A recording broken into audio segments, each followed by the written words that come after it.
any other dealers that want to sell this, I'm sure they'll be happy to make sure they are hooked up with, the Blaze folks and importing all of the beautiful speakers that they can.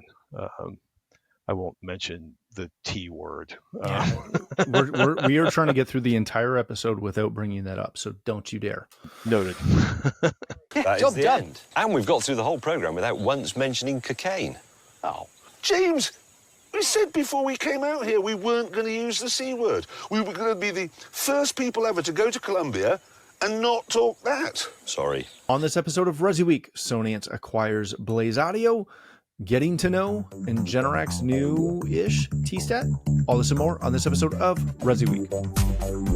This is ResiWeek, episode 485, getting a yes versus no. Welcome to this episode of ResiWeek. This is your weekly roundup of all the latest news and stories for the residential AV industry. I'm your host, Matt Scott for AVNation.tv. And this week, I'm pleased to be joined by three of my good friends. First, we have Mr. Jason Knott. He's an evangelist over at D-Tools. How are you, sir? I'm doing great, Matt. Thanks for having me. Thank you for being here. Then we have Mr. Alex Capecelatro. He's the founder at Josh.ai. How are you, sir? Doing well. Always happy to be here, and we've got some fun stories today. It's going to be a blast. And last but certainly not least, we have Mr. Patrick Norton. He's a content specialist at CTI. How are you, sir? I'm full of mirth and good cheer. Mirth. I love it. All right, gentlemen, we are going to kick this off with a story that comes to us from CE Pro. Sonance acquires Blaze Audio, the Denmark-based provider of high-performance amplification and sound reinforcement speakers. Go read through the article, especially if you've never heard of Blaze before. They are doing some very, very interesting things, specifically in the high-performance space and the loudspeaker installed market, which, again, may not be something that everyday integrators on the residential space are playing with, but you should at least be aware because, again, they're doing some very, very cool things.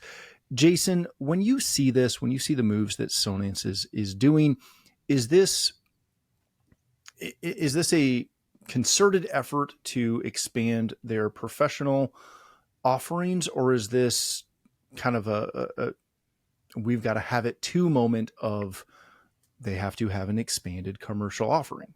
Yeah, there could be a specific product gap that they're looking at that was of most interest to them. But what I see this from a bigger picture is just Sonance pushing more into the commercial side. They already have a great, series of Pro Series speakers in that line. This gives them some amplification opportunities. Again, it kind of reinforces what we've all seen, which is that continual merging that we see between the commercial and the residential integrator. I just, had looked at the D-Tools data, and there are a lot of residential integrators doing commercial projects. Not so many commercial integrators doing residential projects, but certainly in the one direction of residential. Mm-hmm. And I don't know if Blaze has an authorized dealer base that might be coming with this that could be help expand Sonance even more to the commercial space. But the biggest question I have from this is I want to know what's in the water or in the pickled herring in Denmark that we have Bang & Olufsen, Steinway Lingdorf, Dolly, Blaze Audio, all these big audio companies, high-performance audio companies coming from Denmark. What's going on over there? Well, it's one of the happiest countries in the world, and they spend 9 months a year indoor freezing. Yeah, it's very cold. You have to enjoy that audio. They all eat at Noma all the time, nonstop, the world's number one restaurant. So clearly that's why this is happening. Exactly. Alex, one of the things that I found somewhat interesting is the number of amplifiers that Blaze has that are native with Dante. We keep seeing this more and more in residential, but again, it's in spurts, right? Is this a addition for Sonance just to bring in somebody who's well-versed in Dante, speaks it well, and has a large variety of products that are, again, Dante equipped? For me, Dante is a piece of it, but I think there's a bigger picture here, which is Sonance has been on the acquisition, sort of spree for a couple of years now. They've acquired a number of different companies, and their hardware lineup, at least on the Resi side, is pretty strong. In addition to this, giving them more product and differentiation on the commercial side, I think this is maybe about software. When you think about where their products are today, there isn't a consistent software sort of way to bring it all together, make it easy, integrate well. And as a company that integrates with a lot of Sonance products, I know that they don't have a big software team relative to what they do on hardware. I'm curious if part of this play is really about getting software expertise, building drivers in-house, and kind of using the Blaze software platform as something that maybe gets loaded on all of their other lines. I like that thought. That's very interesting. I hadn't dug that deep into their software aspect. Patrick, before we leave this story, I would be remiss if I didn't talk about some of their ridiculous loudspeakers. Well, I think at this point, everybody has ridiculous loudspeakers, or what looks like ridiculous until you realize you need them for some particular situation you're in. But, I think, Alex and Jason pretty much nailed it. Ari Super and the CEO at Sonance pretty much name checked it. Where did that line go? Where they basically called out that it's really about them having a complete solution and rounding out what they offer. In terms of ridiculous speakers, if they perform, I'm all for ridiculous. But I will also say that, one of the worst speakers I've ever heard in my life had a $400,000 price tag. And I'm still to this day trying to figure out if they'd accidentally forgotten to hook up the tweeters. Probably. Yeah, it just missed that in engineering. These were built to go to CES at the time, I'm pretty sure. But they do some interesting stuff, with the constant beam width, and I don't know. I think Sonance is probably looking to have the amplifier and the DSP side of things completed so that they could do that thing that people love to do, which is offer a complete solution. A complete solution.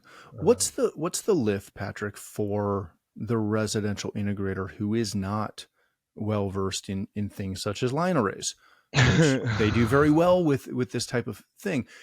Is that going to leave is that going to be a major lift for Sonance to try and bring some of their dealers up to that level? Well, I don't know. I mean, how many residential dealers? I'm mentally, on one hand, I'm like, how many residential dealers sell line arrays? And then I'm thinking of, how many backyards. I have a friend who basically does home theaters, and does not have enough fingers at this point to count the number of home theaters. He's built for people in and around Hollywood and that industry, where he started by pouring 3 feet of concrete because it's the only way they can actually deal with the 6-lane road that's near their house, right? So I can see people bringing in the line arrays, for the kids, so they have somewhere to dance in our 3.5 acre backyard. But I think Sonance is probably looking more for the hardware side of things, and then any other dealers that want to sell this, I'm sure they'll be happy to make sure they are hooked up with, the Blaze folks and importing all of the beautiful speakers that they can. I won't mention the T word. We are trying to get through the entire episode without bringing that up, so don't you dare. Noted. All right, let's change topics for a second. This comes to us from Residential Systems and a good friend of the show, Mr. Henry Clifford. Getting to know is the secret weapon you are not using. Go read through the article. As always, Henry wrote a really good piece. He was recently at a keynote event where the former FBI hostage negotiator, Chris Voss, the author of Never Split the Difference, was giving a talk and going through the kind of the juxt of getting to know versus having conversations and negotiations with your clients, trying to get to a yes. It's a fantastic article, and I've read snippets of the book, not the whole thing, but I've listened to Chris speak quite a few times now. Fantastic speaker. If you haven't heard him, go listen to it or read the book. Alex, when you read through this, it's a fascinating kind of thought experiment when you think about how you have to rephrase your entire script, if you will, in dealing with customers to try and get to the no versus try to get to the yes. How do you go about trying to change that focus in your communication plan if you deem it's one you want to try? I was thinking about this when I was reading the article and actually did a little bit of research, because my first thought was, I don't ask for the no often. That's not something that many of us instinctively do. It's not something that we really think of. And so I began thinking, it's counterintuitive. It might make sense. I wonder if the data supports it. And I would be really curious to try, at scale, sending a large number of messages with a yes, form, and a large number with the no form, and seeing what the results are. So I just went on ChatGPT. I loaded the article and I said, is there any data that supports this? And what was interesting was it came back and said, this has been covered by lots of different industries. And there's the book that Chris wrote, and there are all these different people that talk about the benefits, but there's no data. There's no research, at least nothing that, AI's wealth of knowledge would serve up to me in the 5 minutes that I did a little bit of checking. So I think it makes sense as something to try. I like that it's counterintuitive. I don't know if it works, but for those listening, if you don't, know the details, the one that stood out to me as an example that I think is just interesting to think about is often we'll say something like, and this is an example from the article, does this work for you? You're putting a proposal together, you're proposing a time, you're trying to coordinate a next step. And the suggestion is, instead of putting it that way, to word it as, does this screw everything up? Is this a problem? And I kind of want to give that a try. I want to propose to some folks, instead of, Tuesday at 10 a.m., does this work for you? Tuesday at 10 a.m., does that screw everything? I don't know. That's not the right wording, but I do want to try it because I like the theory and the concept. I'd be curious to know if someone actually did a data-focused study, if this works at scale with most contexts, most situations. See, and that's my issue with it. Again, I've listened to Chris speak a couple of times, and it's fascinating to think about, but I hate the concept internally of starting a conversation out in a negative context, even though that seems to be what they're going for. Patrick, when you see something like this, again, you're at a fairly large company these days, what would be involved in trying to implement a change such as, not necessarily this, but something like this as a communication policy? Is it sustainable or even effective? Okay, so, there's part of me that takes anything I see in a column with a very large grain of salt, because, I'm with Alex, right? How do we measure this? We divide our sales team into two groups, one of them trying to seek a no and one of them trying to seek a yes. And I'm trying to imagine going to, let's say we have 100 salespeople, and we out of a hat, we pick 50 names, and we tell them we're going to have you do this approach, this getting to know. And, for an entire sales team of any size, actually, getting to know, like, I get the man's approach here. I understand what he's doing. He's social engineering. Fantastic. I love social engineering.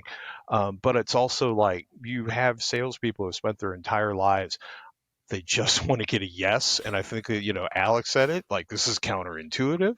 I understand what they're approaching, but this seems more like a social engineering and a hack that you use in situations. I don't know if I'd build an entire sales team around getting to know, because I think the flawless 100% result that we could track would be absolutely no sales after implementing this policy, because we got to know 100% of the time. And that's a flip response for me, but it's also, go ahead, Alex. Sorry. No, you just made me think. I think there are a lot of seasoned professional sales individuals that have learned how to get to a yes, and they know what they're doing.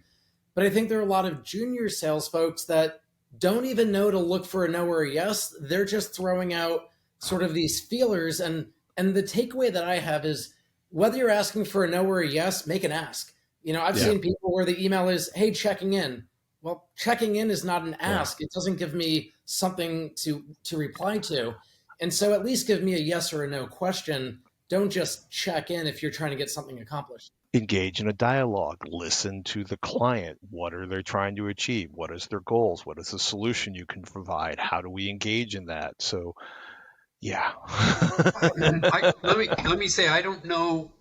I'm not a psychology major, and I don't know, but there's something strange in human psychology. I can tell you from those 25 years I spent at CE Pro, that an article that is an avoidance of the negative always did better than an article that was a positive. So in other words, an article that was titled 3 mistakes to avoid in your service department will do better than an article of 3 keys for service department success.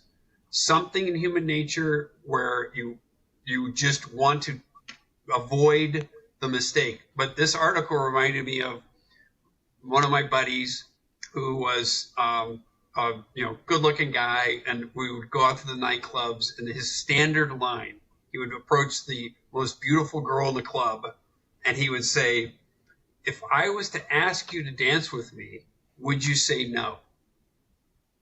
And if the girl said yes, then his response was, "Well, then I won't ask you to dance with me." So he kind of saved face by reversing it and making them think about the way he asked the question. And that just reminded me of that the yes or the no answer. And Jason, what you're reminding me of too is I initially was reading this article thinking, if you can get to a quick no, it's better than a slow, drawn out no.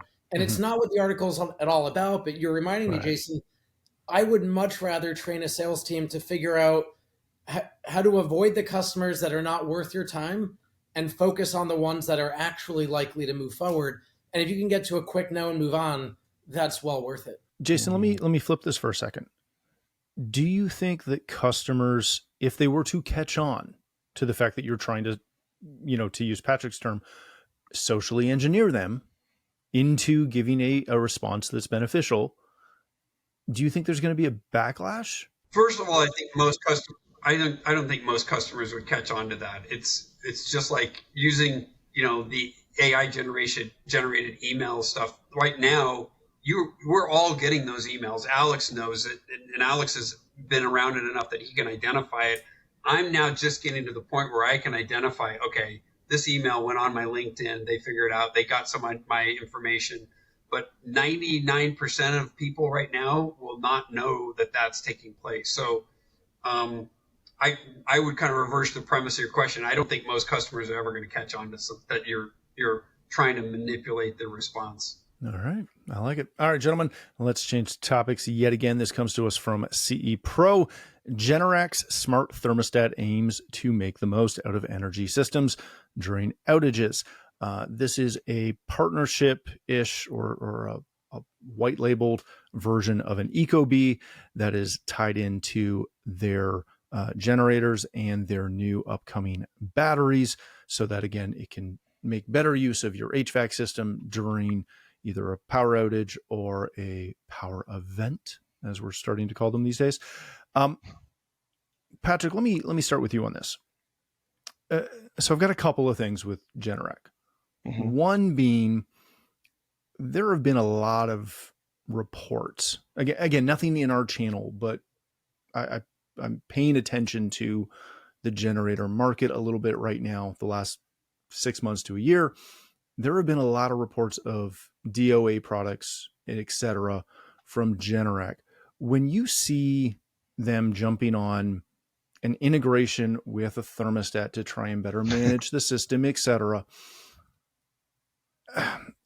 I don't wonder if that's a bridge too far. I love the concept. I'm just a little worried. Yeah, this hits particularly close to home because we had a F3 tornado. I believe it was finally declared an F3. Dropped not too far over there, way closer than I'd like, and then went right through Forest Park, which is about 3/4 of a mile that way, and then another 23 miles into Illinois, which the related winds took out one of our power lines, which led to me humping gasoline and propane for our generator for about 4.5 days.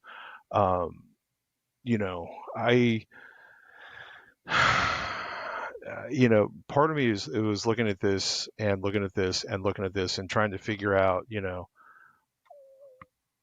if they're really like, I am mildly uncomfortable with a generator company partnering with a thermostat, not necessarily an AI thermostat, but a thermostat to quote let the homeowner, quote, get away with smaller generators or storage systems thanks to the more efficient use of energy for heating, unquote, right? So it's like there is so much going on with maintaining energy flow into a house, and absolutely massive energy, heating in the winter, cooling in the summer. It's like I don't know that I kind of get where this just seems like a solutions desperately searching for a market.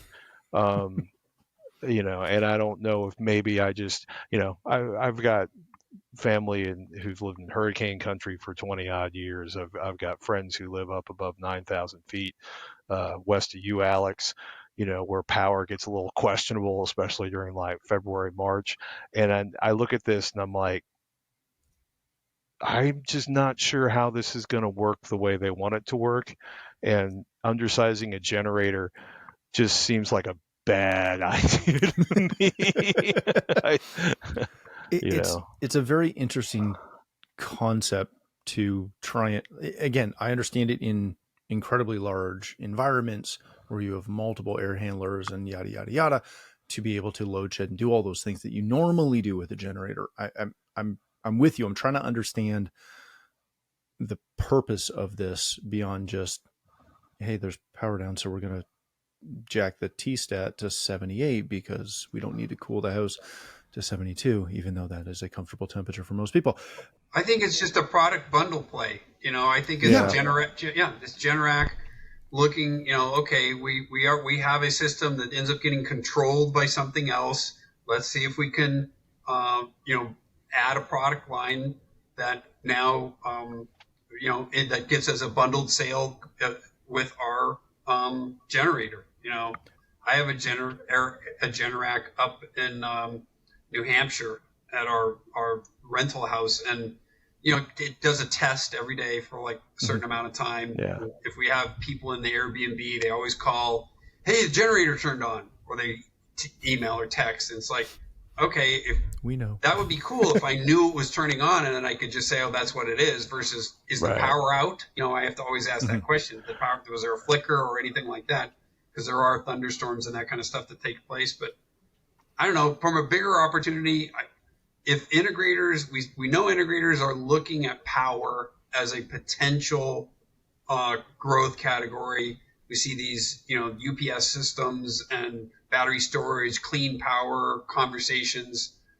Maybe this is just another way for Generac to see them trying to get their foot in the door with this channel through the thermostat. Part of it's also funny because I just clicked on a couple links I didn't click on before. One, Generac Holdings acquired Ecobee in a transaction valued up to $770 million USD, right? So Generac owns Ecobee. They integrated into their energy management system in 2023. So I guess, it's funny. It's like, okay, your thermostat is smart enough to know that the power has gone down and you're running on generators, so it's going to go into some sort of like, it's either going to lower the temperature or pause, do sort of a starting and stopping thing.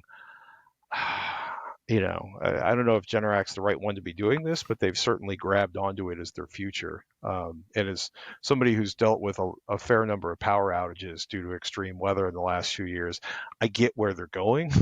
Yeah. It's very, and again, I'm not trying to be negative on the company or the product or the application. It just seems very simplistic and something that normally would already happen with any smart T-stat. Alex, the other thing that is kind of buried in this one is the fact that they have a new battery storage solution that's coming out next month. It's supposed to be launching. This is a big kind of departure almost for Generac, who has lived in that bifuel, tri-fuel generator game for years as kind of the name everyone knows, to going after that on-wall battery application.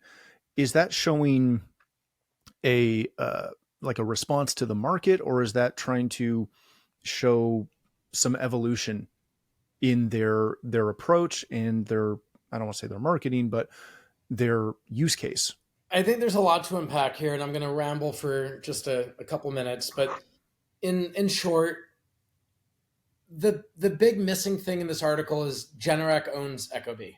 You don't make that acquisition without trying to think about, how do I strategically align my products? How do I get more value? How do I expand my business? And to your question, to me, it's like Tesla getting into the solar business and then getting into the battery business, in-home batteries. It makes sense that they want to take the IP and the technology they have and leverage it to grow the market, increase the number of customers, sell more products to those customers. And all of that is fine as a business. What really worries me, though, from kind of this product announcement perspective, is I was looking at this article for a while trying to figure out, why are they saying they're launching a thermostat and it just looks like an ecobee? Like, what is this? And so once again, I used my favorite AI friend to just read the article and tell me what is different about this from a regular ecobee thermostat. And it summarized it very quickly for me, which, I've become just a crutch to AI. And what's interesting to me is the main difference is the integration, the idea that this is going to integrate directly with your Generac product. And my first thought of that is, as someone who owns a controls business, we get asked to integrate hardware every day. And I always say no, because when you start integrating hardware, you reduce the number of options, you reduce the way that people can actually build systems. And I'm a big fan of make software the way that you interoperate and integrate systems, and have the hardware be agnostic. If they had said Generac is launching some type of a module that can connect to thermostats, ecobee is the initial integration, it's coming, equipped with the software, any ecobee thermostat you buy can get a software update and do this, to me, that would be more forward thinking. Every time I see someone saying, let's build our lighting modules into Josh, or let's build our thermostats in, or whatever it happens to be, I think about, you're antiquating the product right away, you're reducing options, you're making this a lot more painful for the homeowner and the installer. And my general feeling is this only makes sense because Generac bought ecobee. And that was not clearly part of the story. I think Jason's right. I think it's just a play of a business trying to grab a little bit more market share, which is totally fair. Now, they do have, to my knowledge, they do have some integration options. It is limited on their traditional generator line. But again, you're right. It's a very interesting, I don't understand what they're doing. Well, think about it back in the Apple Microsoft wars. Yeah. There was a period that you couldn't have Apple software on a Windows machine and Microsoft software on an Apple machine. And finally, Apple was hurting and they gave in and they said, we're going to let, Word and Excel run on Apple. And ultimately that changed the game from hardware to a software focused approach, being a little bit more agnostic. I came into this industry thinking that we had already gotten past that, that crunch, that we're software focused, that we're integrating, and that we're trying to make these systems more interoperable. You've got Matter and all these things going on. This is a step backwards. This is a step towards saying we don't care about being relevant 5 years from now. We just want to sell more shit today. Yeah, I mean, it's funny, right? Because it goes through their dealer network. I found like the original press release, and it's like the ecobee by Generac smart thermometer enhanced with home energy management. And it's like there's something, speaking of, getting to the first no in the sales process, but I have some friends who have significant amounts of money invested in home automation because they want the Jetsons, they want the bleeding edge house, and two of them are on like their fourth iteration of proprietary systems that have been abandoned or failed for other reasons or not supported, like Matter. Like, I love the idea of Alex, I love the idea of Matter, but it's one of those things where it's like the idea is so beautiful and the execution has been such a hot mess for so many people. But it's like, and no, I'm sorry.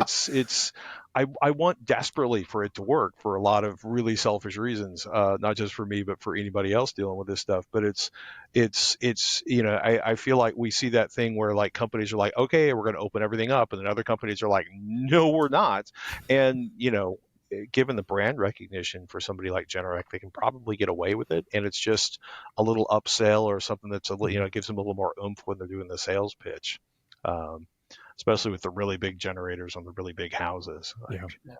I will say our approach building a smart home ecosystem business has always been, if you think about 5 years from now, what you might want to change in your home, we don't want people to be locked in.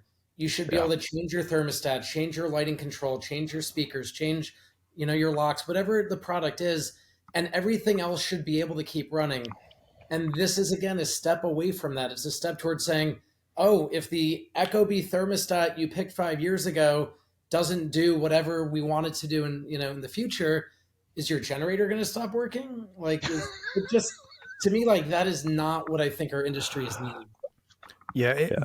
And I'll leave it here, but this is par for the course recently with Generac from what I've been hearing and what I've been seeing. They're dealing with some issues. Jason, sorry, did you have something? All right, gentlemen, we will leave it there. Thank you all for joining us. Patrick, if people want to connect with you, learn more about CTI, where can they do that? Well, if they want to learn about CTI, they should go to cti.com. And if they want to learn more about me, at Patrick Norton or Patrick Norton on Blue Sky. Excellent. Thank you, sir. Alex, if people want to connect with you, learn more about everything Josh.ai is doing, where can they find that info? Man, I'm so old. I feel like Blue Sky, Patrick, you just set up me. I tried getting into that. It just never happened. But, Josh.ai is the website. All our socials are there. Hit us up. But, man, Blue Sky, I'm like, I never got into Twitter, certainly not into X, and I'm worried that Blue Sky is another thing that I don't see happening for me, but I'm glad that you're doing it. Well, I haven't got it. At one point, to put this into context, I got involved very early on in Twitter because a friend of mine had a huge Twitter following, and because I didn't get into, say, Instagram on an early phase, I have zero following because it's impossible to build now. So Blue Sky has been an interesting experiment for me. I bet. All right, Jason, thank you for joining us. If people want to connect with you, learn more about D-Tools, where can they find that info? They can go to the D-Tools website, which is d-tools.com.